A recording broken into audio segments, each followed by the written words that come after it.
வணக்கம். புது புது அர்த்தங்கள் நிகழ்ச்சிக்கு உங்களை வரவேற்கிறோம். இன்றைய நிகழ்ச்சியில் கலந்து கொள்வதற்காக வழக்கறிஞர் திரு ராமலிங்கமும் எழுத்தாளர் திரு மனுஷ்யபுத்திரனும் அரங்கத்திற்கு வந்திருக்கிறார்கள். வணக்கம். அறம் பிறல்கிறார்களா உச்ச நீதிபதிகள் அப்படின்னு வரலாற்று ஆசிரியர் ராமச்சந்திர குஹா இன்னைக்கு ஒரு கட்டுரை எழுதியிருக்கிறார். உச்ச நீதிமன்ற நீதிபதிகளுடைய செயல்பாடுகள், மற்ற நீதிமன்ற நீதிபதிகளுடைய செயல்பாடுகள் குறித்து கேள்வி எழுப்பி அந்த கட்டுரைகளில் நிறைய விஷயங்கள் குறிப்பிட்டிருக்கிறார். எப்படி பார்க்குறீங்க நீதிபதிகளுடைய செயல்பாடுகளை? எப்படி பார்க்குறீங்க? நீதிபதிகளுடைய செயல்பாடுகளும் விமர்சனத்துக்கு உள்ளாகிக்கிட்டே வருது. அவர் குறிப்பாக எதை பற்றி எழுதியிருக்காருன்னா, சதாசிவம் இப்போ கேரளா ஆளுநராக இருக்கிறவரை மனித உரிமை கழகத்துக்கு தலைவராகவோ இல்லை டெல்லி யூனியன் பிரதேசத்தினுடைய லெப்டினன்ட் கவர்னராகவோ அப்பாயின்ட் பண்ணுறதுக்கு, அவரை நியமிக்கிறதுக்கு வாய்ப்புகள் பிரகாசமாக இருக்குது அப்படின்னு ஊடகங்களையும் மற்றவங்க பரவலாக பேசிக்கிறாங்க. ஏன்னா அவர் அமித்ஷாவினுடைய பொண்ணு கல்யாணத்துக்கு போய் கலந்துக்கிட்டார் அப்படின்னு. அவர் உச்ச நீதிமன்ற தலைமை நீதிபதியாக இருந்துட்டு ஆளுநராக நியமிக்கப்பட்டதே பல்வேறு சட்ட நிபுணர்கள், பொதுமக்கள், இன்ஃபார்ம்டு சிட்டிஸ் எல்லாருமே அதை எதிர்த்தாங்க. ஏன்னா நீதித்துறையினுடைய நடுநிலைமையினுடைய நம்பகத்தன்மைக்கு பங்கம் விளைவிக்கிற மாதிரி இருக்கு அவருது அப்படின்னு சொல்லிட்டு. அவர் தான் எல்லாம் தெரிஞ்ச சட்ட ஞானின்னு இல்லை, அவரும் ஒரு சாதாரண மனுஷன்தான். அவர் ரொம்ப பெரிய எக்ஸப்ஷனலி பெரிய சட்ட மேதை, அந்த ஆளுநர் பதவியை வைக்கிறதுக்கு அவர் ஒருத்தர் தான் தகுதியானவர்ன்ற கருத்தில் இல்லை. ஆளுநர் பதவியை எதிர்த்து 35 வருஷம் இருந்தால் போதும், யார் வேணாலும் போகலாம். அதுதான் அரசியல் சட்டம் சொல்லுது. இல்லை, கட்டுரையின் தொடக்கத்தில் ஒரு குறிப்பிட்ட நீதிபதி அவர் சொன்னாலும் கூட அடுத்த அதே மாதிரி முன்னாடி இருந்த பிரசிடென்ட்டை சுட்டி காட்டாரு. ரங்கநாத் மிஸ்ரான்னு சொல்லிட்டு அதே மாதிரி நேஷனல் ஹியூமன் ரைட்ஸ் கமிஷன் இது சேர்மன் அவரை போட்டாங்க. அவர் என்ன சீக்கியர் கலவரத்தப்போ அவரை விசாரணை கமிஷனாக போட்டாங்க. ஆமாம், எல்லாம் நடந்தது ஏதும் நடந்ததுன்னு சொல்லிட்டு எல்லாரும் சொல்லிட்டு கடைசியில் இதுக்கும் காங்கிரஸ் கட்சிக்கும் சம்பந்தமே இல்லை அப்படின்னு சொல்லிட்டாங்க. ஆனால் அதில் நேரடியாக கமிஷன் முன்னாடி சாட்சியம் கொடுத்தவங்க கூட என்ன தலைவர் பார்ட்டிசிபேட் பண்ணார், இந்த கட்சிக்காரர் காங்கிரஸ் கட்சிக்காரர் பார்ட்டிசிபேட் பண்ணார், இவர் கழகத்தை தூண்டினார்னு சொல்லிட்டு இதே காங்கிரஸ்காரர்களே சாட்சியம் அளிச்சிருக்காங்க. அவர் என்ன பண்ணாரு, ஏதோ ஒரு காரணத்துக்காக அவர் காங்கிரஸுக்கு இதுக்கும் சம்பந்தம் இல்லை, ஆனால் கலவரம் நடந்தது, தூண்டிவிடப்பட்டது அப்படின்னு சொல்லிட்டு கொடுத்தாரு. அதுக்கு பிரதியுபகாரமாக அவருக்கு தேசிய மனித உரிமை கழகத்தினுடைய தலைவர் பதவி கிடைச்சதா பேசிக்கப்பட்டது. ஆனால் நியமிக்கப்பட்டார். அதுக்கு பிறகு பிஜு பட்நாயக்கினுடைய கட்சியில் சேர்ந்து அவர் எம்பியாவும் ஆயிட்டாரு. இதை மாதிரி சட்ட அமைச்சருக்கோ இல்லை ஆட்சியாளர்களுக்கோ வேண்டப்பட்ட நீதிபதிகள் ஓய்வு பெற்ற பிறகும் சுகமான பதவிகளுக்கு வந்துகிட்டு இருக்கிறாங்க. இதனுடைய நடுநிலைமை, அது சில நீதிபதிகளுடைய நடவடிக்கைகள், அதுவும் கடைசி காலத்தில் அவங்க ரிட்டையர் ஆகிறதுக்கு ஒரு வருஷத்துக்கு 2 வருஷத்துக்கு முன்னாடி இருந்து பார்க்கும்போது நடவடிக்கைகள் விமர்சனத்துக்கு உட்பட்டதாக தான் இருக்குது. அது இப்போ அது முக்கியமாக இதை பேர் சொல்லாத சொல்லப்படுறது சதாசிவத்தை வச்சு சொல்கிறாங்க. மற்ற நிறைய அதை மாதிரி இருக்க தான் செய்யுது. நம்ம சாந்தி பூஷன் ஒரு கவரை கொடுத்துக்கிறாரு சுப்ரீம் கோர்ட்டில், 16 பேர் 8 பேர் ஊழல் பேர்வழிகள் பாருங்க. அதையெல்லாம் ஒன்றுமே இல்லையா, கம்முன்னு கமுக்கமா சுப்ரீம் கோர்ட் அது மேல உட்கார்ந்துங்குது அப்படின்னா அது உண்மைன்னு அர்த்தம். ஸோ உச்ச நீதிமன்ற தலைமை நீதிபதிகளுடைய செயல்பாடுகள் விமர்சனத்துக்கு உட்படுற மாதிரி தான் இருக்கு. கன்சர்ன்டு சிட்டிசன்ஸ், இதை கவலைப்படும் பொதுமக்கள் கவலைப்படுற மாதிரி இருக்கு. இந்த கவலைப்படுறதுக்கு இடம் கொடுக்காத பார்த்துக்கிறது நல்லது. 2012ஆம் ஆண்டு மாநிலங்களவையில் பேசிய தற்போதைய நிதியமைச்சர் அருண்ஜேட்லி, சட்டங்கள் தெரிந்த நீதிபதிகள் அப்படிங்கிறது ஒரு பிரிவினர், சட்ட அமைச்சரை தெரிந்த நிதியமைச்சர் ஒரு பிரிவினர் அப்படின்னு அவர் குறிப்பிட்டு பேசியிருக்கிறாரு. அதை இன்னைக்கு சுட்டி காட்டியிருக்கிறார். அந்த கட்டுரையில் ராமச்சந்திர குஹா சுட்டி காட்டியிருக்கிறார். உங்களுடைய பார்வையை நீதிபதியின் செயல்பாடுகள் குறித்து? பொதுவாக இந்த கட்டுரையில் 3 முக்கியமான பிரச்சனைகளை ராமச்சந்திர குஹா எழுப்புறாரு. 3மே நாம் மிகவும் விவாதிக்க வேண்டிய மிக முக்கியமான விஷயமா நான் பார்க்குறேன். ஏன்னா ஒரு ஜனநாயக அமைப்பில் ஒரு மனிதனுடைய கடைசி நம்பிக்கையாக இருப்பதே நீதித்துறை தான். இங்கே அரசியல் அமைப்புகள், வேறு பல நிர்வாக அமைப்புகள், அல்லது இப்போ சமூகத்தில் இருக்கக்கூடிய பல்வேறு விதமான இயக்கங்கள் சார்ந்து மக்களுக்கு என்ன அவநம்பிக்கை வந்தால் கூட நீதியை கடைசியாக பெற்றுவிடலாம் என்று நம்புகிற ஒரு இடம் நீதிமன்றமாக இருக்கிறது. ஆனால் அந்த நீதித்துறைக்குள் அந்த நம்பிக்கையை சீர்குலைக்கிற விதமாக எத்தனை அம்சங்கள் இடம்பெற்றிருக்கின்றன என்பதை பற்றி இந்த கட்டுரை பேசினால் கூட 3 விஷயங்கள் மிக முக்கியமானது. ஒன்று, பொலிட்டிக்கல் அப்பாயின்மெண்ட்ஸ். அதாவது அரசாங்கம் தனக்கு சாதகமான சட்டங்களை அல்லது தனக்கான அதிகாரங்களை குவித்துக் கொள்ளுகிற போது, அது நம்முடைய அரசியல் சாசனத்திற்கு எதிராக இருக்கிற போது அந்த சட்டங்கள் அவற்றை தங்குதடை இல்லாமல் நிறைவேற்றுவதற்கு தங்களுக்கு சாதகமான நீதிபதிகளை கொண்டு வருகிறார்கள், அதற்கான வழிமுறைகளை உருவாக்குகிறார்கள் என்பது இது மிகப்பெரிய ஒரு ஆபத்தான ஒரு போக்கு. இன்னொன்று, நீதித்துறையில் இருக்கக்கூடிய லஞ்ச லாவண்யங்களை பற்றி நீதிபதிகளே சுட்டிக்காட்டி பேசுகிற அளவுக்கு நிலைமை சீர்குலைந்து போயிருப்பதை நாம் பார்க்கிறோம். கீழமை நீதிமன்றங்களில் அது மிக பரவலாக இருப்பதை நீதித்துறையில் இருக்கக்கூடிய நீதிபதிகளே கவலையுடன் வெளிப்படுத்தி இருக்கிறார்கள். அது மட்டுமல்ல, லஞ்சலாவணி மட்டுமல்ல, பாலியல் குற்றச்சாட்டுகளில் தொடங்கி பல்வேறு விதமான விஷயங்கள் வெளியே வந்து விட்டன. சார் சொன்ன மாதிரி வந்துட்டு 16 நீதிபதிகளில் 8 நீதிபதிகள் மேலே வந்து பார்த்தீங்கன்னா ஊழல் குற்றச்சாட்டு இருக்குன்னு ஒரு கவர் கொடுத்தா அதை ஓப்பன் பண்ணுங்க, அதை வந்துட்டு விசாரிங்க. அது அல்லது அது வந்து பார்த்தீங்கன்னா அதில் என்ன இருக்குன்னு பாருங்க. ஏன் அதை மறைக்கிறீங்க?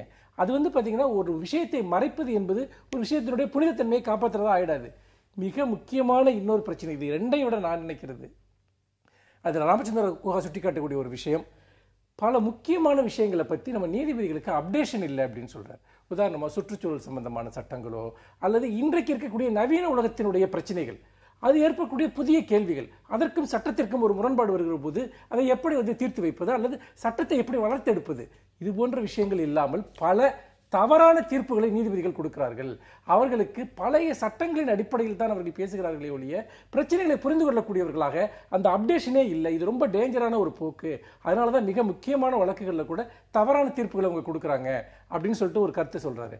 ஆக இது மூன்றுமே ஏதோ ஒரு விதத்தில் நாம் இதுவரைக்கும் ஒரு போலித்தனமாக ஒரு கட்டி காப்பாற்றி வரக்கூடிய ஒரு புனிதத்தன்மை இருக்கிறது இல்லையா? இப்போ ஏதாவது ஒரு விவாதத்தில் நம்ம வந்து ஒரு தீர்ப்பை வந்து கொஸ்டின் பண்ணோம்னு சொன்னால், அப்போ நீதிமன்றத்தை நீ சந்தேகப்படுறியா அப்படின்னு சிலர் ஆவேசமாக கேட்கறத நம்ம பார்க்குறோம்.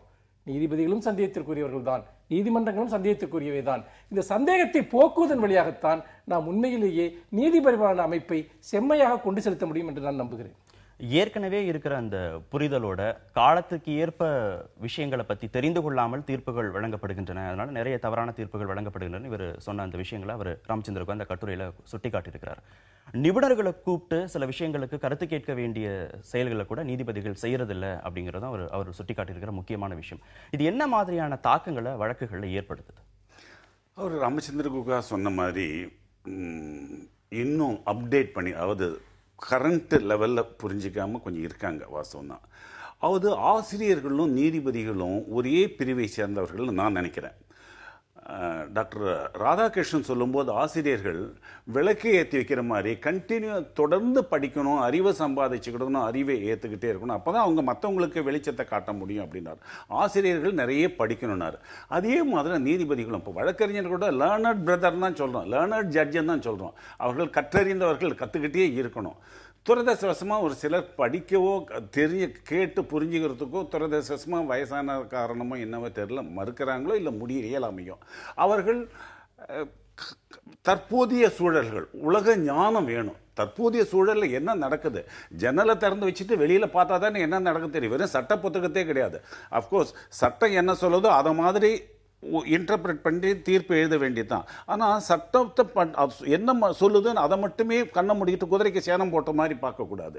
இனி பிரச்சனைகள் என்ன, பிரச்சனையுடைய தாக்கம் என்ன, இந்த பிரச்சனையை போக்குறதுக்கு சட்டம் எந்த அளவுக்கு உதவி பண்ணுது, அந்த சட்டத்தை நம்ம எப்படி இன்டர்பிரட் பண்ணிட்டு நீதி வழங்கணும் அப்படின்னு சொல்லிட்டு பார்க்கணும். ஸோ புரிதல் வேணும், சென்சிட்டைசேஷன் வேணும். அதுக்கு இப்போ நிறைய கொஞ்சம் ப்ரொவிஷன்ஸ் இருக்கு. அதாவது இப்போ நேஷனல் ஜுடிஷியல் கமிஷன் இது வச்சிருக்காங்க. அது போபாலில் ஒரு இன்ஸ்டிடியூஷன் இருக்கு, அதில் ட்ரைனிங் ட்ரைனிங் ப்ரோக்ராம் இருக்குது. இப்போ நிறைய வாய்ப்பு வசதிகள்லாம் இருக்கு, அதை பண்ணிக்கிடுவாங்க. கொஞ்சம் இனிமேல் கொஞ்சம் பிரைட்டான ஆசாமி அங்கே போனால் தான் அதெல்லாம் பண்ண முடியும்.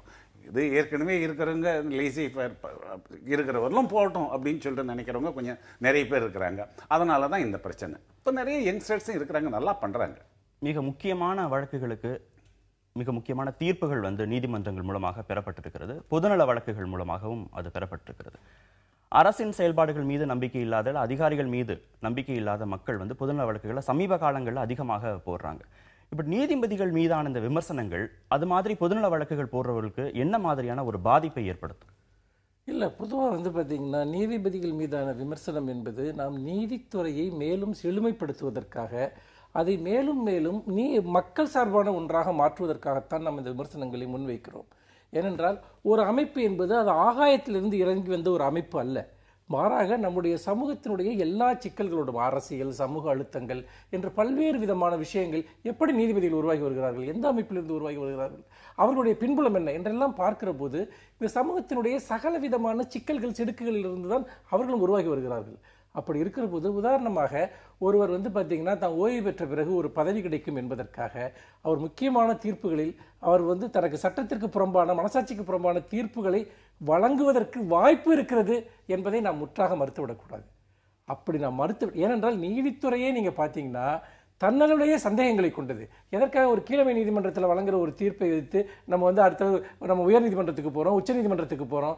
ஏன்னா எந்த இடத்திலும் நீதி பெறக்கூடிய ஒன்று தவறாக வழங்கப்படக்கூடிய ஒன்று என்பதால் தான் பல்வேறு அடுக்குகளை கொண்ட ஒரு நீதிமுறையை நம்முடைய அமைப்பில் உருவாக்கி இருக்கிறோம். அப்படி இருந்தும் கூட நீதியை வழங்கக்கூடியவர்கள் அவர்கள் இதுபோன்ற சுய ஆதாயங்களுக்காக அவர்கள் நீதியை அவர்கள் பிறழச் செய்வார்கள் என்கிற சந்தேகம் என்பது இங்கு மட்டுமல்ல உலகம் முழுக்க காலகாலமாக இருந்து வந்திருக்கிறது.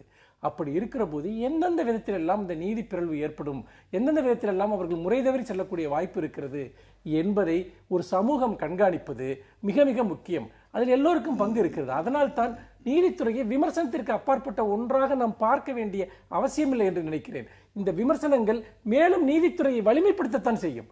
அப்போது நாம் இந்த சமூகத்தால் கண்காணிக்கப்படுகிறோம், நம்முடைய தீர்ப்புகள் விமர்சிக்கப்படும் என்கிற ஒரு உணர்வு நீதிபதிகளுக்கு இருக்கும். மாறாக எல்லாமே விமர்சனத்துக்கு அப்பாற்பட்டது என்கிற ஒரு நிலையை உருவாக்கினால் அது உண்மையிலேயே ஏற்கனவே இருக்கிற பிரச்சனைகளை மேலும் மோசமாகத்தான் ஆக்கும் என்று நான் நினைக்கிறேன். உச்சநீதிமன்ற நீதிபதிகள் உயர்நீதிமன்ற நீதிபதிகள் மீதான விமர்சனங்கள் ஒரு புறம் இருக்க, இது அப்படியே கீழ்மை நீதிமன்றங்களையும் பாதிக்கும், கீழ்மை நீதிமன்றங்களையும் இது போன்ற குற்றச்சாட்டுகள் அதிகரிக்க வாய்ப்பு இருக்கும் அப்படிங்கிற ஒரு புகாரையும் அவர் அந்த கட்டுரையில குறிப்பிட்டிருக்கிறாரு. இப்ப இருக்கிற கீழ்மை நீதிமன்றங்களை என்ன மாதிரியான செயல்பாடுகள் இருக்கு? அவர் சொல்ற வாதம் கரெக்ட் தான், சரியான கருத்து தான். இப்போ நம்ம மேல மட்டுமே பார்த்துக்கிட்டு இருக்கிறோம், கீழே சரியில்லை. ஆனால் அதிர்ஷ்டவசமாக சந்தோஷப்படக்கூடிய ஒரு செய்தி இப்போ தமிழ்நாட்டில் என்னன்னா, உயர்நீதிமன்றம் இப்போ இருக்கிற தலைமை குழு கீழமை நீதிமன்றத்தை எங்கேயாவது தவறு நடந்தால், கடுமையான தவறு நடந்தால் உடனே அவங்களுக்கு மேலே நடவடிக்கை எடுக்குது. இவ்வளோ நாளாக நடவடிக்கை எடுக்காமல் இருந்துக்கிட்டு இருந்தது. இப்போ கீழமை நீதிமன்றங்களில் டயத்துக்கு வராங்க, டயத்துக்கு அவங்க ஃபிக்ஸ் பண்ண டார்கெட்டை அச்சீவ் பண்ண முயற்சி பண்ணுறாங்க. தவறு செய்திகள் தண்டிக்க வேலையை விட்டு அனுப்பிச்சிட்டு இருக்காங்க. இப்போ பார்த்தீங்கன்னா 4 மாவட்ட நீதிபதிகளை வீட்டுக்கு அனுப்பிச்சிட்டாங்க. அவங்க 4 பேரும் மேலே சொல்லப்பட்ட குற்றச்சாட்டுகள் கடுமையான குற்றச்சாட்டுகள். அதெல்லாம் இப்போ நடவடிக்கை எடுத்துக்கிட்டு இருக்காங்க. மேலே எடுக்க முடியல, பெரிய ஆளுங்க இருக்கிற இடத்துல பார்லிமெண்ட்டை தான் அவங்களை ஏதாவது நடவடிக்கை எடுக்கணும்னா பார்லிமெண்ட் மூலமாக தான் இம்பீச் பண்ணி பண்ண முடியும். ஆனால் கீழமை நீதிமன்றங்களில் உயர்நீதிமன்றமே நடவடிக்கை எடுக்க முடியும். அது மாதிரி சென்னை உயர்நீதிமன்றம் நல்ல கடுமையான நடவடிக்கை எடுக்குது. இப்போ சென்னை உயர்நீதிமன்றம் கார்பரேஷன் பண்ற மாதிரி கிளீனிங் வேலையை பண்ணிக்கிட்டு இருக்கு. ஒரு நல்ல போக்கு, அது வரவேற்கத்தக்க போக்கு, அதை எல்லாரும் வரவேற்கணும். நீதிபதிகளுடைய நியமனங்கள் அப்படிங்கிறது சமீபத்தில் மாற்றம் அடைஞ்சிருக்கிறது. அரசியல் ரீதியான தாக்கங்கள் அதிகமாக இருக்கும், அரசியல்வாதிகளுடைய அதில் அழுத்தம் அதிகமாக இருக்கும் அப்படிங்கிற குற்றச்சாட்டும் இந்த புதிய நியமனங்கள் தொடர்பாக முன்வைக்கப்படுகிறது. இப்போ ஏற்கனவே இது போன்ற சர்ச்சைகள் இருக்கிற போது இது போன்ற புதிய நியமனங்கள் அரசுக்கு ஒரு கூடுதல் ஒரு இணக்கத்தை கொடுத்தா அந்த நீதிபதிகளுடைய செயல்பாடுகள் எந்த அளவுக்கு மாற்றம் பெற வாய்ப்பு இருக்கு? நிச்சயமாக நீங்கள் சில மோசமான சர்வாதிகார ஆட்சிகள் நடக்கக்கூடிய அல்லது எதேச்சாதிகார ஆட்சிகள் நடக்கக்கூடிய நாடுகளில் கூட நீதிமன்றங்களுக்கு ஒரு சுயேட்சைத்தன்மை இருப்பதை நாம் பார்க்க முடிகிறது. பல சமயங்களில் நாம் இந்தியாவில் நம்ம எவ்வளவோ சுதந்திரத்தை அனுபவித்துக் கொண்டிருக்கிறோம். ஆனால் இந்த சுதந்திரங்களாக இல்லாத நாடுகளில் கூட ஒரு பெரிய வல்லாட்சி நடக்கிற இடத்தில் கூட நீதிமன்றம் ஒரு சுயேட்சைத்தன்மையோடு இயங்குவதை நாம் வரலாற்றில் பார்க்கிறோம். அது பங்களாதேஷ், பாகிஸ்தான் போன்ற நாடுகள் எல்லாம் கூட அதை நாம் பார்க்கிறோம். ஆனால் இங்கே என்ன பிரச்சனை என்றால், இப்படி நீதித்துறையை ஒரு கரையானை அரிப்பது போல அரசியல் ரீதியான தலையீடுகள் அல்லது தனக்கு வேண்டியவர்களை கொண்டு வருவது என்று கொஞ்சம் கொஞ்சமாக அழிப்பது என்பது மிகப்பெரிய ஒரு நாச வேலையாக இருக்கும் என்று நான் நினைக்கிறேன். நீதித்துறையினுடைய சுயேட்சைத்தன்மை, நீதித்தன்மையினுடைய சுதந்திரம் என்பது வேறு எந்த துறையினுடைய சுதந்திரத்தை விட மிக மிக முக்கியமானது. ஆனால் நீங்கள் நீதிபதிகள் நியமனத்தில் சமீபத்தில் கொண்டு வரப்படக்கூடிய மாற்றங்கள் என்பது பல முக்கியமான வழக்குகளை அரசு ஆட்சியாளர்கள் தங்களுக்கு சாதகமாக மாற்றுவது மட்டுமல்ல, தங்குதடை இல்லாமல் தங்களுடைய லட்சியங்களை நிறைவேற்றிக் கொள்வதற்கு எந்த விதத்திலும் நீதிமன்றங்கள் ஒரு தடையாக இருக்கக்கூடாது என்பதுதான் அவர்களுடைய நோக்கம்.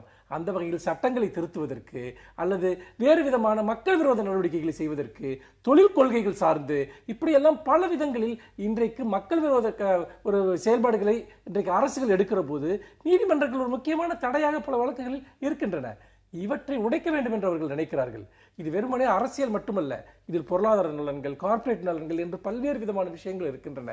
அதனால் உண்மையில் நீதித்துறையினுடைய இந்த தனித்தன்மையை, சுயேட்சைத்தன்மையை, சுதந்திரத்தை நாம் மிக கடுமையாக வலியுறுத்த வேண்டிய ஒரு காலகட்டத்தில் இருக்கிறோம்.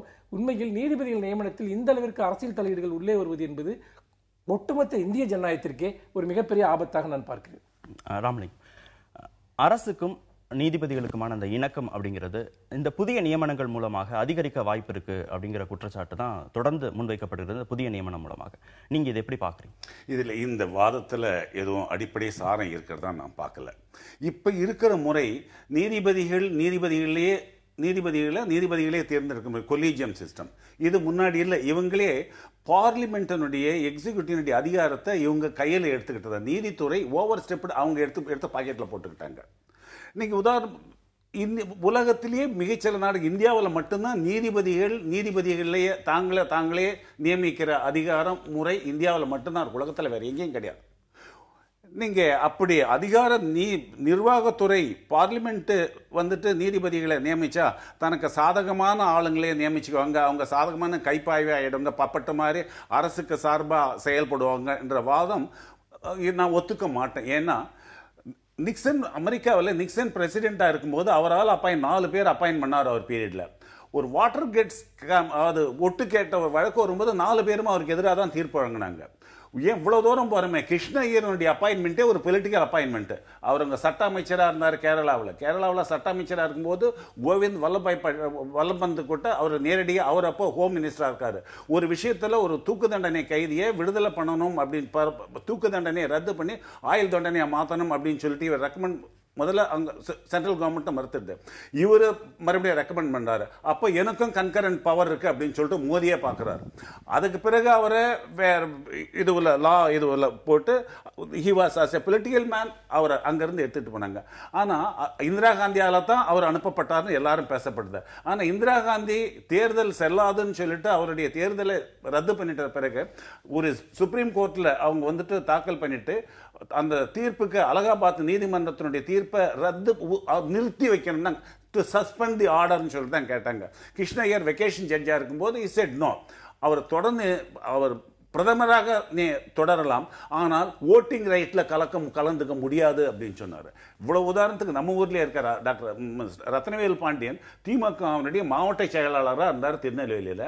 அவர் கலைஞர் பீரியடில் தான் கருணாநிதி தான் அவர் பப்ளிக் ப்ராசிக்யூட்டர் ஆக்கி ஹைகோர்ட் ஜட்ஜ் ஆக்கினாங்க. அவர் சுப்ரீம் கோர்ட் போனார். அது ஃபைனஸ்ட் ஜட்ஜ், தமிழ்நாடு ப்ரொடியூஸ் பண்ண ஃபைனஸ்ட் ஜட்ஜ் அப்படின்னு சொன்னால் ரத்னவேல் பாண்டியன் ஒருத்தர். ஏன் உதாரணத்துக்கு நம்ம ஊர்ல இருந்து போன இப்போ சமீபத்தில் இளங்கோன்னு ஒருத்தர், ஒரு கட்சிக்காரர், திமுக காரர், அவர் திமுக நடத்தின போராட்டத்துக்குலாம் ஜெயிலுக்கெல்லாம் போயிருக்காரு. அவர் சிட்டி பப்ளிக் ப்ராசிக்யூட்டரா போட்டாங்க. அதுக்கு பிறகு ஹைகோர்ட் ப்ராசிக்யூட்டரா போனார். இப்போ ஹைகோர்ட்ல இருந்து ஜட்ஜ் ஆக்கினாங்க. ஆந்திர பிரதேசில் மற்ற தமிழ்நாட்டில் இருந்துட்டு அவர் நீ வேற ஸ்டேட்டுக்கு போனாங்க. அந்த ஆந்திர பிரதேசில் நான் 2-3 வழக்கு நடத்துறதுக்காக நான் போயிட்டு அந்த ஹைகோர்ட்ல பேசும்போது வழக்கறிஞர் சொன்னாங்க, Tamil Nadu has given us a wonderful judge. ரொம்ப நல்ல தமிழ்நாடு பண்ணது ரொம்ப நல்ல மனிதாபிமானம் உள்ள நல்ல ஜட்ஜை கொடுத்துருக்கான்னு சொல்லிட்டு எந்த அரசியல் குறுக்கீட்டுக்கும் தலையிடாத பண்றாங்க. ஆனா நீ ரொம்ப நேர்மையானவர்கள் அப்படின்னு சொல்லிக்கிட்டு நிறைய பேருகள்லாம் உங்க கொலீஜியத்தால அப்பாயின்ட் பண்ணிட்டு வந்தாங்க இல்லையா, அவங்கள மாதிரி ஆசாமிகளால தான் இப்போ கொஞ்சம் தடம் புரண்டுகிட்டு போது கொஞ்சம். அதுல இப்போ சார் தனிப்பட்ட சில நீதிபதிகளை பற்றி சொல்றாங்க, அவங்க எந்த முறையில் வர்றாங்க அப்படிங்கிறத சார்ந்து. ஆனால் சாரே தான் சொன்னாங்க ரங்கநாத் மிஸ்ரா விஷயத்தை எப்படி அவர் இந்த கேஸ் ஒரு பதவிக்காக அவர் பார்த்தீங்கன்னா இந்த சீக்கிய படுகொலை பற்றி இப்படி ஒரு ஜட்ஜ்மெண்ட் அவர் கொடுக்குறாரு அப்படின்ட்டு. அப்போ என்னன்னா ஒருத்தர் கவர்மெண்ட் நியமிச்சதுனால எல்லா வழக்குலையும் அவங்க கவர்மெண்ட்டுக்கு சாதகமாக செயல்படுவாங்கிறதுல அர்த்தம். ஆனால் மிக முக்கியமான வழக்குகளில் இந்த தேசத்தை பார்த்தீங்கன்னா எல்லாருடைய கவனம் இருக்கக்கூடிய வழக்குகளில் அவர்கள் இந்த தொடர்பை, இந்த செல்வாக்கை அவர்கள் நீதித்துறையின் மேல் அரசியல்வாதிகள் பயன்படுத்த முடியும் என்பதற்கு பல உதாரணங்கள் இந்த கட்டுரையிலேயே இருக்கிறது.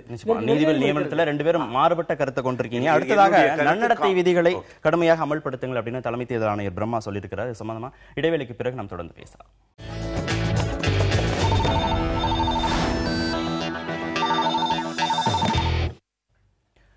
தேர்தல் நடத்தை விதிகள் அனைத்து மாநிலங்களையும் ஒரே மாதிரி அமல்படுத்துவதில்லை. எனவே இனி வரும் காலங்களில் கட்டாயமாக தேர்தல் நடத்தை விதிகளை அனைத்து மாநிலங்களையும் அமல்படுத்தணும் அப்படின்னு தலைமை தேர்தல் ஆணையர் பிரம்மா சொல்லியிருக்கிறாரு. மாநிலங்களுடைய செயல்பாடுகளை அவர் விமர்சிச்சிருக்கிறாரா? எப்படி பார்க்கலாம்? இல்லை, அவர் அதில் இது எல்லாத்துக்குமே தெரிஞ்ச விஷயம்தான். ஒவ்வொரு தேர்தல்லையும் பார்த்தீங்கன்னா ஒரு அரசு எப்படி நடந்து கொள்கிறது. பல சமயங்களில் தேர்தல் கமிஷனுக்கு ஒரு பவர் இருக்கதா நம்பப்படுது. ஆனால் நடைமுறையில் நீங்கள் பார்த்தீங்கன்னா அந்த பவர் எங்கேயாவது செயல்படுதா அப்படின்னு நமக்கு தெரியல. அதாவது தேர்தல் கமிஷன் முன்னாடியே எல்லா விதமான முறைகேடுகளும் நடந்துகிட்டு இருக்கு. இதில் அவர் சொல்கிறது என்னன்னு பார்த்தீங்கன்னா, நீங்கள் இதை பின்பற்றுங்கன்னா யார்கிட்ட கேட்குறாரு? ஒரு அரசாங்கத்திட்ட கேட்குறாரு, ஒரு மாநில அரசுக்கிட்ட கேட்குறாரு. ஆனால் அந்த மாநில அரசோ அதனுடைய நிர்வாகமோ முழுக்க ஆட்சியாளர்களுடைய கட்டுப்பாட்டில் இருக்குது. அவர்களுடைய நோக்கங்களை நிறைவேற்றுவதற்கான ஒரு அமைப்பாக அது செயல்படுது. அப்படி இருக்கப்போ இதை யார் எக்ஸிக்யூட் பண்ணுவாங்க? எந்த அதிகாரி இதை எக்ஸிக்யூட் பண்ணுவாங்க? அப்போ முழுக்க அரசியல்வாதிகள் தான் தேர்தல் எப்படி நடக்க வேண்டும் என்பதை அதிகாரம் யாரிடம் இருக்கிறதோ அவர்கள் தான் தீர்மானிக்கிறார்கள். அப்படி இருக்கிற போது இந்த வேண்டுகோள் என்பதே அடிப்படையில் எந்த பயனும் இல்லாதது என்பதுதான் என்னுடைய கருத்து. அதில் முக்கியமாக அவர் இன்னொன்று என்ன சொல்கிறாருன்னா, பத்திரிகைகளுடைய ஒரு நடத்தையை பற்றி அவர் ஒன்று பேசுகிறார். அதில் அவர் சொல்கிறார் வந்துட்டு, பத்திரிகைகள் வந்து அதாவது பணம் கொடுத்து செய்தி வெளியிடக்கூடிய விஷயங்கள் இதை பற்றி எல்லாம் அவங்க பேசுகிறாங்க. பட் இதெல்லாம் மானிட்டர் பண்ணுறதுக்கு நம்மக்கிட்ட என்ன சிஸ்டம் இருக்குது? இதுவரைக்கும் தேர்தல் காலங்களில் பதிவு செய்யப்பட்ட வழக்குகள், கொடுக்கப்பட்ட புகார்கள், இதில் யாராவது தண்டிக்கப்பட்டிருக்கிறார்கள் அல்லது ஏதாவது ஒரு விஷயம் வந்துட்டு பார்த்தீங்கன்னா மற்றவர்களை அச்சுறுத்தக்கூடிய வகையில் நடந்திருக்கிறதா? வீடியோ ஆதாரத்திலிருந்து ஊடகங்கள் வரைக்கும் பரவலாக எல்லா முறைகேடுகளையும் பற்றி செய்திகள் வருது. ஆனால் தேர்தல் முடிஞ்சவொன்னே அது எல்லாமே அப்படியே மறக்கப்பட்டு விடுகிறது. அப்போ என்ன, உண்மையிலேயே தேர்தல் கமிஷன் என்பது வெறும் வார்த்தைகளை மட்டுமே நம்பி இயங்குகிற ஒரு அமைப்பா, அது செயல்படுகிற ஒரு அமைப்பா என்பது இந்த விஷயத்தில் கேள்விக்குறி. அப்படி நீங்கள் பார்க்கிற போது இந்த கருத்து என்பது திரும்ப திரும்ப சொல்லப்படுகிற நடத்தியவர்களை பின்பற்றுங்கள் என்று. ஆனால் அதற்கான வழிமுறைகள் உருவாக்கப்படாத வரை, அதற்கான செயல்பாடுகள் உருவாக்கப்படாத வரை இது வெறும் வார்த்தைகள் என்று தான் நான் பார்க்கிறேன். தேர்தல் சமயங்களில் விதி மீறல்கள் இருந்தபோது ஒவ்வொரு முறையும் தேர்தல் ஆணையம் எங்களால் ஒன்றுமே செய்ய முடியல, எவ்வளவு நடவடிக்கைகள் எடுத்தாலும் தொடர்ந்து அது போன்ற செயல்பாடுகள் நடந்துட்டு தான் இருக்கு அப்படின்னு சொல்றாங்க. என்ன காரணம்? இது போன்ற நடவடிக்கைகளை ஒட்டுமொத்தமாக ஒரு வரையறைக்குள்ள கொண்டுட்டு வரவே முடியாதா? தங்களுக்குள்ள இருக்கிற அதிகார வரம்புக்குள்ள தேர்தல் ஆணையம் முனைப்பாக தான் செயல்படுது, அதில் ஒன்றும் சந்தேகம் இல்லை. ஆனால் இதை எக்ஸிக்யூட் பண்ண வேண்டிய தேர்தல் ஆணையம் கொடுத்த உத்தரவை நிறைவேற்றும் கடமை மாநில அரசுக்கு தான் உண்டு. அந்த மாநில அரசுகள் அவர் சொல்றது எதுனா, பல்வேறு மாநிலங்கள் ஒரு சட்ட கேஸை தாக்கல் ரெஜிஸ்டர் பண்றாங்க, பதிவு பண்றாங்க, ஆனால் மேல் நடவடிக்கை எடுக்கிறது இல்லை அப்படிங்கிறாரு. அவ்வளோதான். மேல் நடவடிக்கை எடுக்கிற அதிகாரம் மாநில அரசுக்கு தான் உண்டு. அவங்க எடுக்கிறது இல்லைன்னு சொல்லிட்டு அவர் சொல்ல தான் முடியும். அவரே போயிட்டு ப்ராசிக்யூட்டராக மாறிட்டு கேஸை போட்டு இன்வெஸ்டிகேட் பண்ணிட்டு கோர்ட்டில் போட்டு நடத்த முடியாது. அது மாநில அரசுடைய பொறுப்பு. இந்த இந்தியாவில் இருக்கிற அவல நிலையை அவர் சொல்லி காட்டுறாரு. அவர் தேர்தல் தலைமை அதிகாரி, இஸ் வெல் இன்ஃபார்ம், அவர்கிட்ட தகவல்கள் நிறைய இருக்கு.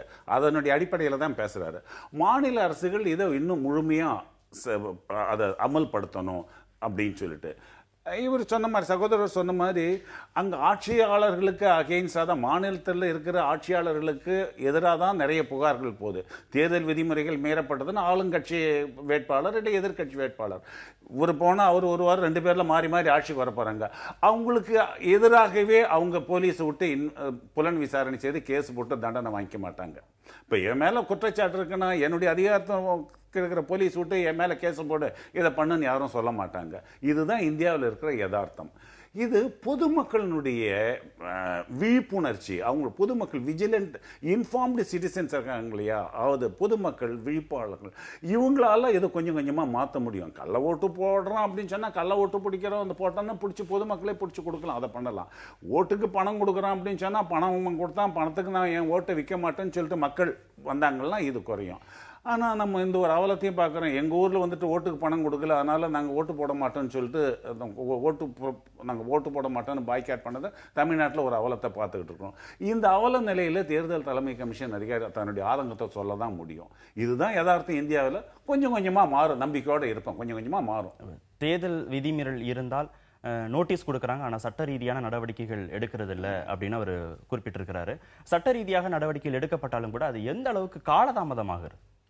நிச்சயமாக சில வழக்குகள் எல்லாம் பார்த்தீங்கன்னா அதுக்கான தீர்ப்புகள் வர்றப்போ வந்துட்டு அவருடைய பதவி காலமே முடிஞ்சு போயிடுது. வந்துட்டு ஒருத்தர் எம்எல்ஏ செலக்ட் ஆகிறாரு, விதிமுறைகளில் ஈடுபட்டாருன்னா ஒரு 4-5 வருஷம் கழிச்சு அந்த வழக்கில் வந்துட்டு ஒரு தீர்ப்பு வர்றப்போ அது ஒரு மீனிங்லெஸ் ஆகிடுது. வந்துட்டு அப்படி இருக்கிறப்போ வந்துட்டு இது மிக மிக வெளிப்படையாக இந்த விஷயங்கள் செய்யப்படுது. ஆனால் நம்முடைய நீதித்துறையினுடைய தாமதம், அதை ஒட்டி அதை இவங்க பயன்படுத்துகிற விதம், அப்புறம் வழக்குகளை பதிவு செய்கிறப்பவே ரொம்ப பலவீனமான முறையில் அதை பதிவு செய்கிறது, இப்படி நிறைய விஷயங்கள் இதில் இருக்குது. வந்துட்டு அதாவது மேற்கொண்டு விசாரணைக்கு போனால் கூட அது ஒரு தண்டனை கிடைக்காத லெவலில் அதை பதிவு பண்ணுறது, இப்படிலாம் பல விஷயங்கள் இதில் பண்ணுறாங்க. ஆனால் இது உண்மையிலேயே இன்றைக்கி தேர்தல் ஆணையத்தை உடைய இந்த கவலைகள் என்பது நடைமுறையில் எந்த விதத்திலும் இந்த முறைகேடுகளில் ஈடுபடுகிறவர்களை கட்டுப்படுத்தாது என்பதுதான் யதார்த்தம். வலைத்தள கருத்து பதிவுக்கு எதிரான சட்டப்பிரிவு 66A ரத்து செய்து உச்சநீதிமன்றம் நேற்று தீர்ப்பு வழங்கியிருக்கு. எப்படி பார்க்குறீங்க இந்த தீர்ப்பு? இல்லை, இது மிகவும் வரவேற்கப்பட வேண்டிய, நம்முடைய இந்திய ஜனநாயகத்தினுடைய தனிமனித உரிமையை பாதுகாக்கக்கூடிய மிக முக்கியமான ஒரு தீர்ப்பாக இதை நான் பார்க்கிறேன். என்று கேட்டால், இப்போ என்னை போன்றவர்கள் இந்த சட்ட திருத்தம் வந்த நாளிலிருந்து இதை கடுமையாக எதிர்த்து பல்வேறு தளங்களில் போராடி வந்திருக்கிறோம். உங்களுக்கு நினைவிருக்கும் என்று நினைக்கிறேன், இங்கே தமிழ்நாட்டில் ஒரு பாடகியினுடைய ஒரு விஷயத்தில் ஒருவர் கைது செய்யப்பட்ட போது அதை முதலாக புதிய தலைமுறையில் நான் தான் மிக கடுமையாக இதை எதிர்த்து பேசினேன். அப்பொழுது இந்த சட்டப்பிரிவை பற்றி அவ்வளவு ஒரு பிரபல்யம் இல்லாத ஒரு சமயம் இது. ஏனென்று கேட்டால் இந்த வழக்கு அல்ல, இதற்குள் இருக்கக்கூடிய ஆபத்தான அம்சங்களை பற்றி அன்றைக்கு சுட்டிக்காட்டி பேசினேன்.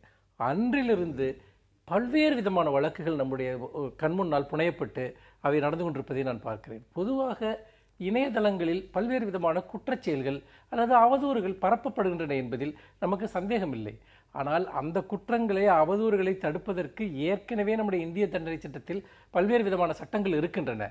சாதாரணமாக ஒரு பத்திரிகையிலோ அல்லது வேறு ஊடகங்களிலோ ஒருவர் செய்யக்கூடிய அதே விதமான குற்றங்களை சிலர் இதில் வலைத்தளங்களிலும் செய்கிறார்கள். ஆனால் இந்த சட்டப்பிரிவு என்பதே பொதுவாக நம்ம இந்தியாவில் சட்டங்களை துஷ்பிரயோகம் செய்கிறதுங்கிறது ஒரு வழக்கம். ஆனால் இந்த சட்டம் துஷ்பிரயோகம் பண்ணுறதுக்காகவே உருவாக்கப்பட்ட சட்டம் போல அவ்வளோ அப்சர்டாக, அவ்வளோ வேகா, எந்த விதமான தெளிவும் இல்லாமல், உதாரணமாக ஒருத்தர் எரிச்சல் படுத்தினா 3 வருஷம் ஜெயிலு, ஒருத்தர் அவமானப்படுத்தினா 3 வருஷம் ஜெயிலு, இப்படியெல்லாம் ஒரு பிரிவை வச்சுக்கிட்டு அதைத்தான் இன்றைக்கு உச்சநீதிமன்றம் கண்டித்திருக்கிறது. அதன் அடிப்படையில் தான் இந்த சட்டப்பிரிவை ரத்து செய்திருக்கிறது. ஆக ஏற்கனவே தெளிவாக இருக்கக்கூடிய சட்டங்களையே மிஸ்யூஸ் பண்ற ஒரு நாட்டில் இவ்வளவு குழப்பமான, தெளிவற்ற, யாருமே எப்படி வேணாலும் இன்டர்பிரேட் பண்ணக்கூடிய ஒரு சட்டத்தை வைத்துக்கொண்டு இன்றைக்கு இணையத்தில் எழுதக்கூடியவர்களை மிரட்டுவது என்பது ஒரு வழக்கமான ஒரு நடைமுறையாக மாறிவிட்டது.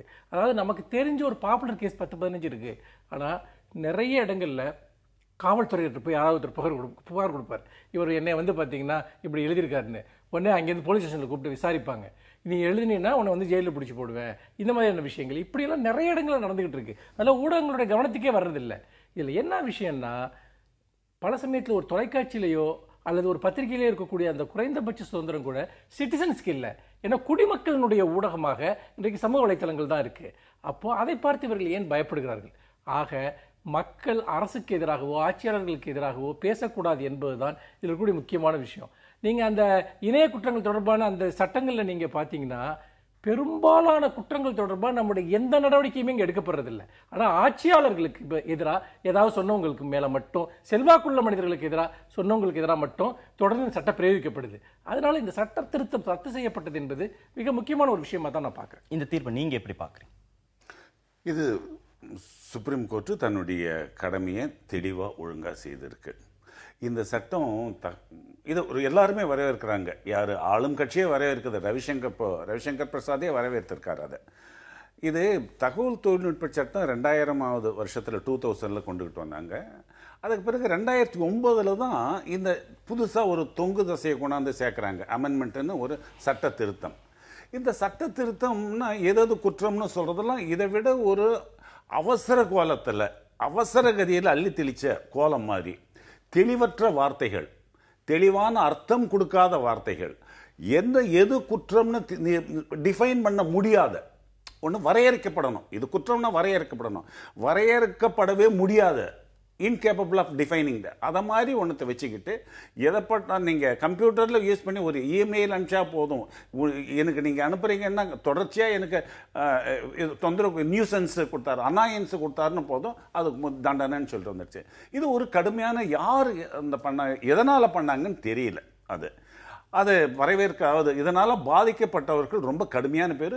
இது பொதுமக்களினுடைய, குடிமக்களினுடைய பேச்சுரிமைக்கும் தகவல்களை, அதாவது right to freedom of speech and expression மட்டும் கிடையாது, கேட்குறவங்க மற்றவங்களுக்கு நம்ம தகவலை அறிந்து கொள்ளும் உரிமை, மற்றவர்களுடைய உரிமையை அதை பாதித்தது கடுமையாக. அதாவது இன்ஃபார்ம்டு சிட்டிசனாக இருக்கணும் அப்படின்னு சொன்னால் அதை தகவலை தெரிஞ்சுக்கிட்டவன் தான், அறிவை வளர்த்துக்கிட்டவன் தான் ஒரு நல்ல குடிமகனாக இருக்க முடியும். ஜனநாயகத்தில் அதுதான் சாத்தியம். ஒரு கண்டிஷன் பிரசிடென்ட். ஒரு ஜனநாயகம் நல்லா இருக்கணும்னா குடிமக்கள் தகவல் தெரிஞ்சவர்களாக இருக்கணும், வெல் இன்ஃபார்ம்டு சிட்டிசன்ஸாக இருக்கணும்னு சொல்லிட்டு. அப்படி தகவலை தெரிஞ்சுக்கிற உரிமையை கூட ஒரு மறுத்த ஒரு அப்னாக்ஷியஸான ஒரு சட்டம் இது. இந்த சட்டத்தை ரொம்ப கடுமையாக இது பண்ணியிருக்காங்க. அந்த தீர்ப்பு ஒரு 200 பக்கம் எழுதியிருக்காங்க. ரொம்ப சிம்பிள், தெளிவான, மிக மிக அழுத்தமான ஒரு தீர்ப்பு, வரவேற்கத்தக்கது. இன்னொன்று, நம்மளுடைய அடிப்படை உரிமைகளை எப்பப்பெல்லாம் ஆபத்து வருதோ, இது எழுத்து சுதந்திரம், பேச்சு சுதந்திரத்துக்கு அப்பப்பெல்லாம் நம்ம உச்சநீதிமன்றம், உயர் நீதிமன்றங்களும் வந்துட்டு நம்மளுடைய குடிமக்களுடைய அந்த ஃபண்டமெண்டல் ரைட்டை காப்பாற்றுது. இது ஒரு இந்த சட்டத்தை ரத்து பண்ணதன் மூலமாக சுப்ரீம் கோர்ட் ஒரு நல்ல காரியத்தை பண்ணிச்சு. சுப்ரீம் கோர்ட்டின் தீர்ப்பு வரவேற்கத்தக்கது.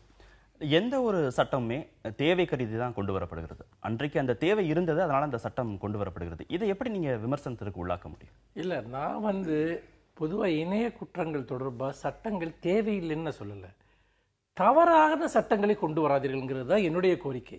ஏன்னா நான் இணையத்தில் தொடர்ந்து செயல்படுகிறேன் என்கிற முறையில் அந்த குற்றத்தினுடைய பல்வேறு தன்மைகளை நான் பார்த்திருக்கிறேன்.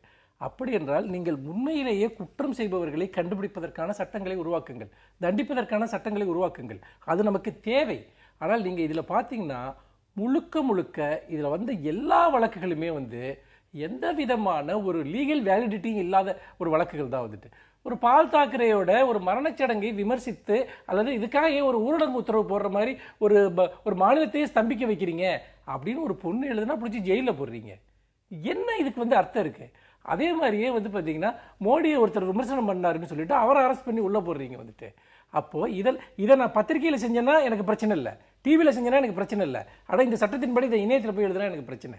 ஏன்னு கேட்டேன்னா இணையம் என்பது மக்கள் சுதந்திரமாக கருத்து சொல்லக்கூடிய ஒரு இடமாக இருக்கிறது. இதில் இந்த அரசியல் கட்சிகளுடைய நிலைப்பாடுகள் தான் ரொம்ப ரொம்ப வேடிக்கையாக இருக்குது. UPA 2 தான் இந்த சட்டத்திட்டத்தை கொண்டு வர்றாங்க. ஆனால் நேற்று ப. சிதம்பரம் இதை வெல்கம் பண்ணுறாரு, பண்ணிட்டு சொல்கிறாரு இது புவர்லி டிராஃப்டட் ஒரு இது சட்டம் இது அப்படின்னு சொல்கிறாரு. ஏன் அது உங்களுக்கு தெரியாதா வந்துட்டு? உங்கள் ஆட்சி காலத்தில் எத்தனை வழக்குகள் போடப்பட்டது, எவ்வளோ சர்ச்சைகள் நடந்தது? இன்றைக்கி தான் அது வந்து மோசமாக ஏற்றப்பட்ட ஒரு சட்டம்னு உங்களுக்கு தெரியுமா? அதே மாதிரியே பிஜேபி அன்றைக்கு இந்த சட்டத்தை கடுமையாக எதிர்த்தது, இந்த சட்டப்பிரிவை எதிர்த்தது. ஆனால் இந்த வழக்கு நீதிமன்றத்துக்கு வருகிற போது இந்த சட்டப்பிரிவை கைவிட முடியாது என்று அடிஷனல் சாலிசிட்டர் ஜெனரல் வந்துட்டு பார்த்தீங்கன்னா நீதிமன்றத்தில் போய் பேசுறது அரசாங்கத்தின் சார்பா. ஆனால் தீர்ப்பு வந்ததுக்கு அப்புறம் திரும்ப வெல்கம் பண்றேங்கிறாங்க. அப்போ இவங்களுக்கு இந்த சட்டத்துல என்ன ஸ்டாண்ட் இருக்கு? ஒண்ணுமே இல்ல. மனுஷபத்திரன் சொல்ற மாதிரி இப்ப இருக்கிற இந்த ஒரு சட்டப்பிரிவை நீக்கியாச்சு அப்படின்னா இணையவழி குற்றங்களை எப்படி தடுக்குது? ஏற்கனவே இந்தியன் பீனல் கோடு இருக்குங்க. இணையதளத்தில் நடக்கிற இப்போ இந்த 66A எதெல்லாம் குற்றம், இது பண்ணா குற்றம்னு சொல்லப்பட்டது அத்தனைக்குமே ஏற்கனவே கிறிஸ்பா அழகாக தெளிவாக விளக்கமாக வரையறுக்கப்பட்ட இந்தியன் தண்டனை சட்டத்தில் இருக்கு. உதாரணத்துக்கு ஒருத்தனுடைய ரெப்புடேஷனை பாதிக்கிற மாதிரி இருந்தா அப்படின்னு சொன்னா அதுக்கு டெஃபமேஷன் இருக்கு, அவதூறு வழக்கு இருக்கு. இன்னொன்று நியூசன்ஸ் இருக்கு 510 இந்திய இதுல இருக்கிற எதெல்லாம் குற்றம், என்னென்னலாம் பண்ணா குற்றம்னு சொல்லப்படுதோ அதெல்லாம் இந்திய தண்டனை சட்டத்தில் தெளிவா இருக்கு. அதனுடைய அதை டைம் டெஸ்டட் செக்ஷன் அது ஒரு 100 வருஷம் 150 வருஷ காலமா நின்றுச்சு, அதுக்கு விமர்சனமே கிடையாது. இப்போ இவங்க எழுதின சட்டம் தெளிவா எழுதல, இன்கேப்பபிள், அதுக்கு டெஃபினிஷனே கிடையாது. இன்கேப்பபிள் ஆஃப் டிஃபைன், அதாவது if it causes annoyance, what is annoyance? இப்ப கொண்டு வந்திருக்கிற சட்டம் வந்து தவறா பயன்படுத்தப்படும் அப்படிங்கிற அடிப்படையில் அது நீக்கப்பட்டது சரி. நீங்க பயன்படுத்தப்படும் மட்டும் இல்ல, ஏற்கனவே கொண்டு வரப்பட்ட சட்டங்கள் சரியா பயன்படுத்தப்படுங்கிறதுக்கு என்ன உத்தரவு? இந்த சட்டத்தை பத்தி தான் இது. எப்படின்னா அந்த மீனவர் சொல்லுவாங்க ஒரு ஏதோ ஒரு வலை இருக்குதான், அது போட்ட குஞ்சு குஸ்மான் எல்லா மீனையும் எடுத்துக்கிட்டு வந்துருமோ, எதையுமே தப்ப விடாதான். அத மாதிரி இந்த 66A இப்ப நீங்களும் நானும் பேசிக்கிட்டு இருக்கிறோம் இல்லையா, இதை வச்சே ஒரு எஃப்ஐஆர் போட முடியும். இதை பெர்சிஸ்டண்டா பேசி எங்களுக்கு அனாயன்ஸை கிரியேட் பண்ணாரு, நீதித்துறையை பத்தி இவர் பேசினாரு, நீதித்துறையை பத்தி இவர் விமர்சனம் மனுஷபுத்திரன் சொன்னாரு, அது அனாயன்ஸ் ஆயிடுச்சு, அது நம்மளுடைய சுதந்திரத்துக்கு நீதித்துறையுடைய சுதந்திரத்துக்கு பங்கம் விளைவிச்சுன்னு ஒரு கேஸ் போட முடியும். உதாரணத்துக்கு ஃபார் எக்ஸாம்பிள் இப்போ டெஃபமேஷன் கேஸ் இப்போ யார் வேணாலும் போடலான்னு வந்துருச்சு. அதாவது இன்டாலரன்ஸ், அன்பாப்புலர் வியூஸுக்கு நம்ம டாலரண்டா இருக்கணும். ஒரு மனுஷபுத்திரன் ஒன்று சொல்றாருன்னா அவருடைய கருத்து அன்பாப்புலரா இருக்கலாம், ஆனா அதை டாலரேட் பண்ண வேணும், இன்டாலரண்டா இருக்கக்கூடாது. இந்த 66A படிச்சு பார்த்தா அதை விட அபத்தம் எதுவும் கிடையாது. அதை டிஃபைன் பண்ண முடியாது. இட்ஸ் எ வேக் பிராடர்ஸ், அது ஒண்ணுமே கிடையாது. அதுக்கு தெளிவா யாருமே எதுக்கு என்னதான் அர்த்தம் சொல்ல முடியாது. உதாரணத்துக்கு ஒரு வார்த்தை எடுத்துக்கிட்டு இந்த டிக்ஷனரி மீனிங் பார்த்தா பல்வேறு மீனிங் இருக்கு. சட்டம் எப்படி இருக்கணும்னு அதான் சொல்லலாம். The words of a statute must be clear. இந்த வார்த்தைகள் கிளியரா இல்ல, அன்ஆம்பிகுவஸா இருக்கணும்ன்றான். ஒரு வார்த்தை ஒரு தெளிவான அர்த்தத்தை தான் கொடுக்கணும், 2-3 அர்த்தம் கொடுக்க கூடாது. And capable of one meaning only, அதுக்கு என்ன சொல்றன்றத இதுதான் அதுக்கு அர்த்தம் இருக்கணும்னு சொல்லிட்டு. இது இந்தியன் பீனல் கோடுல whoever does any act with a dishonest intention, அது dishonest intention ஏற்கனவே இருக்குது, with a motive, அதாவது காசிங் அனாயன்ஸ் டு அதர்ஸ் குறிப்பிட்டதுன்னு சொல்லி. இதில் நீங்கள் பார்த்தீங்கன்னா இதில் குறிப்பிட்ட இதெல்லாம் அஃபென்ஸ்ன்னு சொல்லுது. எதுவுமே வரையறுக்கப்பட முடியாது. முதல்ல சட்டம் வரையறுக்கப்பட முடியாத வேகான ஒரு சட்டம் வாய்டு, முதல்ல சமட்டியால் அடிச்சு நொறுக்க வேண்டியது அந்த சட்டத்தை தான் இதில். அதனால தான் அதை இந்த பிரிவே செல்லாது, எந்த டெஸ்ட்டையும் அதை பாஸ் பண்ணாது. இன்னும் ஒன்று, இந்த சட்டம் ஏன் தாங்காது செல்லாதுன்னு சொன்னாங்கன்னா நம்மளுடைய கருத்து சுதந்திரம் பேச்சு சுதந்திரத்தை எந்தெந்த காரணத்துக்காக எல்லாம் வரையறைப்படுத்தலாம் நெறிமுறைப்படுத்தலாம் அப்படின்னு சொல்றது ரீசனபிள் ரெஸ்ட்ரிக்ஷன் சொல்லலாம். அது என்ன, அரசியலமைப்பு சட்டம் 19(2) சொல்லுது. 19(2) சொல்லப்பட்ட காரணங்களுக்காக மட்டும்தான் இதை பண்ண முடியும். இவங்க சொன்னது 19(2) அரசியலமைப்பு சட்டம் 19(2) சொல்லப்பட்ட எந்த காரணமும் இது வரல. ஒவ்வொரு கூறுவா இவங்க அனலைஸ் பண்ணிட்டு சுப்ரீம் கோர்ட் இதை செல்லாதுன்னு தூக்கி போட்டுருச்சு. மனம் புண்படுத்துதல் தொடர்பாக எந்த விதமான ஒரு வரையறையும் கொண்டு வராம, இல்ல கருத்துரிமை தொடர்பாக எந்த விதமான ஒரு வரையறையும் கொண்டு வராம ஒட்டுமொத்தமாக இந்த சட்டத்தை நீக்கிறது, சட்டப்பிரிவை நீக்கிறது அப்படிங்கிறது எந்த விதத்தில் ஆரோக்கியமான விஷயம்? இல்லை, நீங்கள் பொதுவாக ஒரு அவதூறு வழக்கோ மனம் புண்படுத்துறதை பற்றியோ உலகத்திலேயே எங்கேயுமே ரொம்ப டெஃபினட்டாக இதுதான் அப்படின்னு நம்ம ஒன்று வரையறுக்கக்கூடிய சட்டங்கள் இல்லை. ஒரு நீதிமன்றமோ நீதிபதியோ அந்த பர்டிகுலர் கேஸை பொறுத்து தான் அதை முடிவு பண்ணுவாங்க. என்ன இதில் இந்த மாதிரி விஷயங்கள், ஒரு ஆளோட ரெப்புடேஷன், சொசைட்டியில் அவருடைய இடம், அவருடைய இந்த மாதிரி பல விஷயங்கள் இது சம்மந்தப்பட்டிருக்கு. ஆனால் இதை காரணமாக வைத்துக்கொண்டு பேச்சுரிமை எழுத்துரிமையின் மீது ஒரு அச்சுறுத்தலை உருவாக்குவது என்பது உண்மையிலேயே ஒரு தனிப்பட்ட நபர்களுக்காக அல்ல, ஒட்டுமொத்த சமூகத்திற்கு மீதே ஒரு அச்சுறுத்தலை கொண்டு வருகிறது. யாரை வேண்டுமானாலும் நீங்கள் பிடிக்கலாம், எந்த கருத்துக்கு வேண்டுமானாலும் நீங்கள் உங்களை அரெஸ்ட் பண்ணலாம் அப்படிங்கிறது. ஆனால் இப்போ நம்ம இந்த சந்தர்ப்பத்தில் பேச வேண்டிய மிக முக்கியமான விஷயம் இதோட தொடர்புള്ളത് என்னென்னா, 66A நம்ம நீக்கிட்டோம் இணையத்தில் எழுதுறது தொடர்பாக. ஆனால் கருத்து சுதந்திரத்தின் மீதான ஒரு அபாயம் இதன் மூலம் நம்ம எங்கேயாவது ஓரளவுக்கு தடுத்து நிறுத்தப்பட்டிருக்கா அப்படிங்கிற ஒரு கவலையோட ஒரு கேள்வியை நான் தொடர்ந்து எழுப்பிட்டு வரேன். ஏன்னு கேட்டிங்கன்னா, இன்னைக்கு 66A விட மிக வலுமையான கொடூரமான சட்டங்களின் நீதிமன்றங்களுக்கு வெளியே இருக்கக்கூடிய அல்லது அமைப்புகள் இன்னைக்கு கையில் வச்சுக்கிட்டு இருக்காங்க. தொடர்ந்து நம்மளுடைய கருத்து சுதந்திரத்தின் மீது, வெளிப்பாட்டு சுதந்திரத்தின் மீது மிக கடுமையான தாக்குதல்கள் இந்திய வரலாற்றிலேயே இல்லாத அளவிற்கு இன்றைக்கு தொடுக்கப்பட்டு கொண்டிருக்கிறது. அப்போ அதனோட ஒப்பிடுகிற போது இந்த போது சட்டங்கள் கொடுக்கக்கூடிய ரெஸ்ட்ரிக்ஷன்லாம் ஒன்றுமே இல்லை அப்படிங்கிற அளவுக்கு தான் இன்றைக்கி நம்முடைய நடைமுறை யதார்த்தம் இருக்குது. அப்போது நம்முடைய ஃபண்டமெண்டல் ரைட்ஸை உறுதிப்படுத்துறதுக்கான ஒரு ஆதாரத்தை, ஒரு தார்மீக பலத்தை இந்த தீர்ப்பு நமக்கு கொடுக்குது. அதாவது எதன் பேரிலும் நீங்கள் இதை காம்ப்ரமைஸ் பண்ண முடியாது, அடிப்படை கருத்து சுதந்திரத்தை.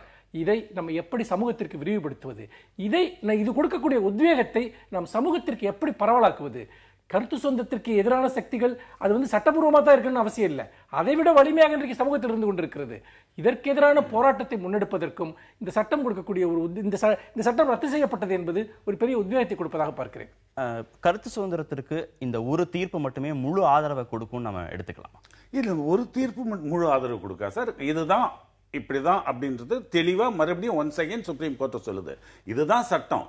அரசமைப்பு சட்டத்தில் கருத்தை சொல்றதுக்கும் கருத்துக்களை கேட்கறதுக்கும் அடிப்படை உரிமை. இந்த அடிப்படை உரிமை ஒரு சில காரணங்களுக்காக குறிப்பிட்ட வரையறைக்குள்ள தான் கட்டுப்படுத்த முடியும்னு சொல்லுது. ஆனா மனுஷபுத்திரன் சொன்ன மாதிரி பல்வேறு அமைப்புகள், பல்வேறு அரசாங்கங்கள், கட்சிகள் எல்லாம் இதுக்கு மாறா செயல்பட்டுக்கிட்டு நம்ம அடிப்படை உரிமையை தகர்த்துக்கிட்டு வராங்க. இது மேல சுப்ரீம் கோர்ட்டே ஒன்று சொல்லிச்சா, திஸ் இஸ் வாட் த லா அப்படின்னு சொன்னா, இது ஒரு ஜெனரல் லைன். எல்லாரும் இதை படிக்கிறாங்க, இன்னைக்கு ஊடகத்தை கேட்டுக்கிறாங்க, பத்திரிகை படிப்பாங்க இல்லையா. ஸோ கருத்து சுதந்திரம்னு ஒன்று இருக்கு, அதை நம்ம பாதுகாக்கணும். இன்னும் ரூசோ சொன்ன ஒரு 300 வருஷத்துக்கு முன்னாடி, அதாவது நான் மனுஷபுத்திரனுடைய கருத்தை நான் ஏற்றுக்காம இருக்கலாம், I may disagree, I did not agree with him. ஆனா அவருடைய கருத்தை அவர் சொல்லுவதற்கு உரிமை உண்டு அப்படின்றத நான் ஒத்துக்கிடணும். அதே நேரத்தில் அவருடைய கருத்தை அந்த சுதந்திரம் பறிக்கப்பட்டால் நான் உயிர் உள்ள வரை அந்த கருத்து சுதந்திரத்தை மீட்டு கொடுக்க நான் போராடணும். அப்படி இருந்தால் தான் ஒருத்தருக்கு ஒருத்தர் இன்ட்ராக்ஷன். ஒரு மனிதனுடைய அடிப்படை உரிமை கருத்தை சொல்றது, கருத்தை கேட்கறது.